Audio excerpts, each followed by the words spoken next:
Mbahaye ikaze inshuti bakunzi ba Christ the King.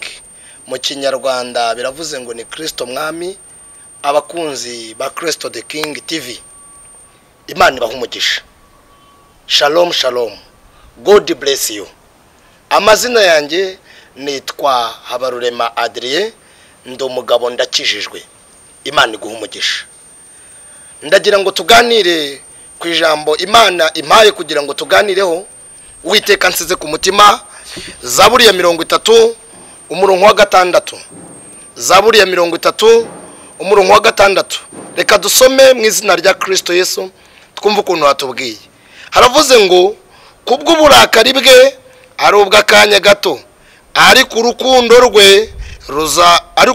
rwe ruzana ubugingo. Ahari kurira kwararira umuntu nijoro, ariko mu gitondo impundu zikavuga. Ndasubiramo mu izina rya Kristo.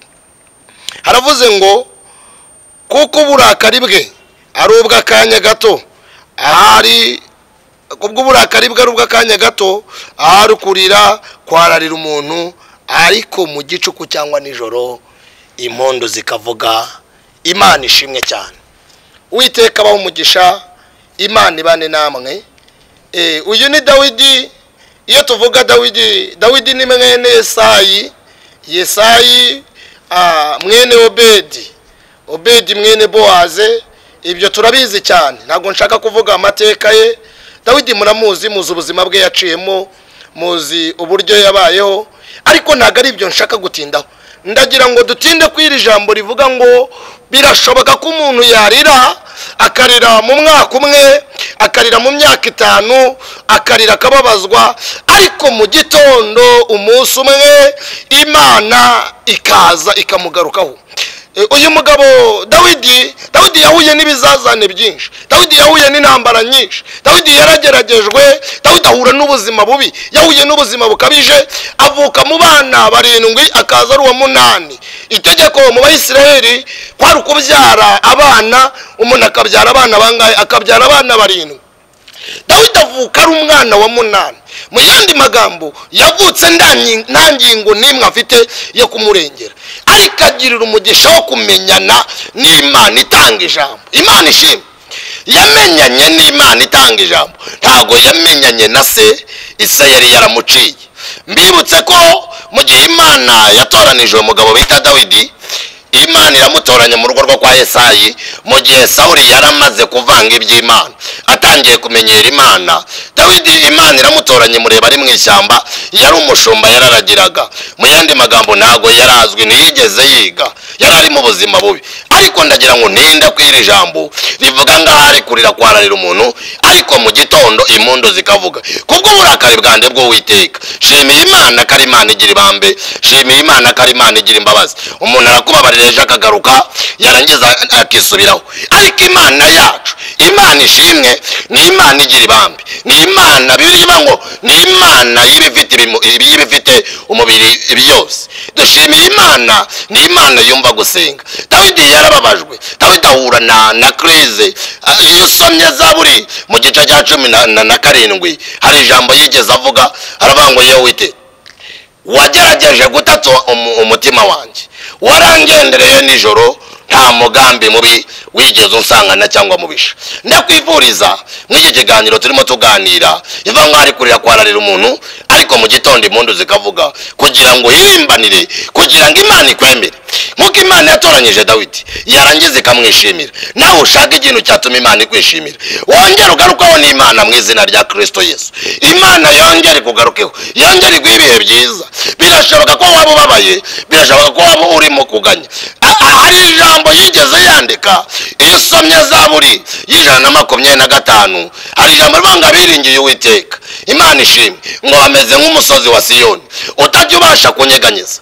Benshi muri Bibiliya Zaburi mujya muyifata nk'indirimbo, kandi koko igisobanuro cya Zaburi bisobanura indirimbo.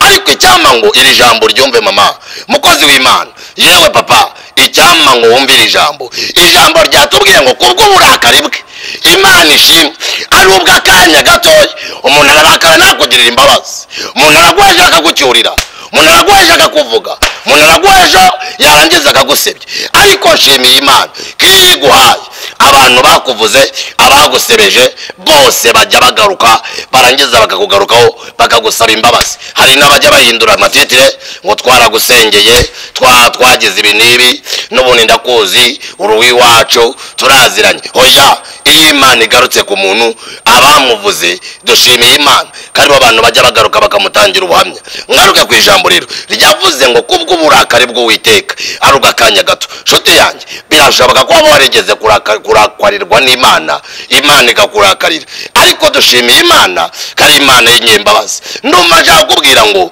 wongere ugirire Imana icyizere. Bibiliya yavuze ngo ahari kurira kwararira umuntu, iri Masti Shadrach, ariko mu gitondo Imana ikagaruka ku muntu. Burya bijya bishoboka ko umuntu aba mu munsi mubi. Nigeze mba mu munsi mubi, mpura n'ikibazo, inkwano ndayibura, mbura epfo na ruguru, ndi imfubyi, nta data nta mama nta muryango ntaki. Wanyemereye inkwano arambwira tumva igendere, na amafaranga nayabuze. Nzakwa ku itariki 5 bigera kuri enye narabona inkwano. Ariko Bibiliya yavuze ngo ahari kurira kwararira umuntu, ariko mu gitondo Imana igarutse ku muntu, impondo zikavuga. Izo saa ku itariki 4 nijoro nari nyariye bene data, nari nyariye saa 11 ndangije ndinyarira, nari ndi no mu rugo rw'umuntu.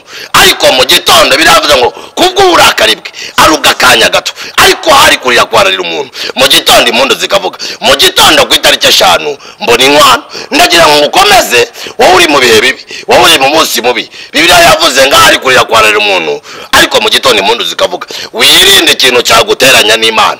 Ushaka ikintu cyatuma Imana ikumva ukamenywa n'Imana kuruta uko abantu bakumenya. Ushaka ikintu cyatuma ijuru rikuvugaho neza kuruta uko umuntu yakuvugaho neza. Ango yakuvugaho neza ejo bigasenyuka, mami yakuvugaho neza ejo bikanga. Ariko iyo data kuvuze ijambo riruta karande, rirenga kavukire, rirenga urushako washatse. Hari igihe bavuga ngo washatse umunyamwaku, washatse umuteramukoshi. Ariko dushimiye Imana, ni Imana y'inyamahoro. Imana nireba nk'abantu, nta nubwo ikora nk'abantu. Abantu iyo bavuze baca iteka, kandi ndanyashimira Imana. Burya abantu ntago batuzi, niyo bakuvuze akuvuga igice, avuga aho yahuriye nawe, kazaye, karishwe n'inzara, ari agatindi, karwaye. Ariko ntago bajya bamenya itangiriro ry'ikintu, ntago bajya barimenya. Ntago bamenya umuntu yambaye ubusa, ntago bamenya umuntu ari mu kibazo. Dawidi yageze mu kibazo, arageragezwa mu sherami, yakore n'ibyiza ntashimwe. Hari igihe ukora ibi, ukorera n'umugisha, uwukoreyeho nawe ubone, n'uwasabiye umugisha nawe ubone. Ariko yavuze ngo kubw'uburakari bwe ari ubw'akanya gato, ahari kurira kwararira umuntu, ariko mu gitondo Imana ikagaruka ku muntu.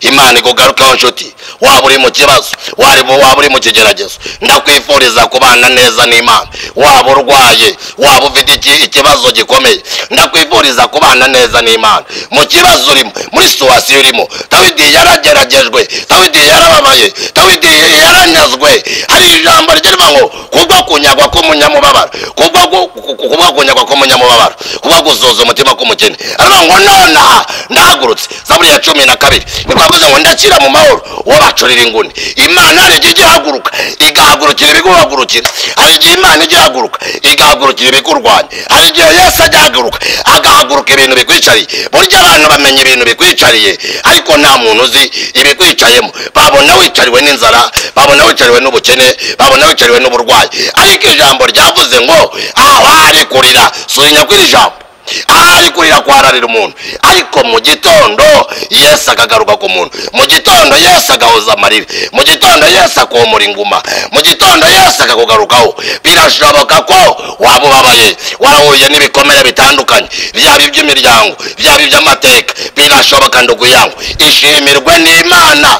Biravuze ngo kubw'uburakari bwe, haleluya, ari ubw'akanya gatoya, ariko ndushimiye Imana ko uburakari bw'Uwiteka bujya butuma tugirira ibambe. Aravuga ngo ahari kurira kwararira umuntu, ariko mu gitondo Imana ikagira gute, yarangiza ikamuvugiriza impundu. Niko Yeremiya yavuze. Yeremiya 33:3 yigeze aganya, aravuga ati ariko Mana mbwire kuki abanyabyaho batera barangiza bagashisha, ariko hari igisubizo. Aravuga ngo ariko nubwo bimeze gutyo, hari ijambo nasogongeye, nta nzayimana bagira.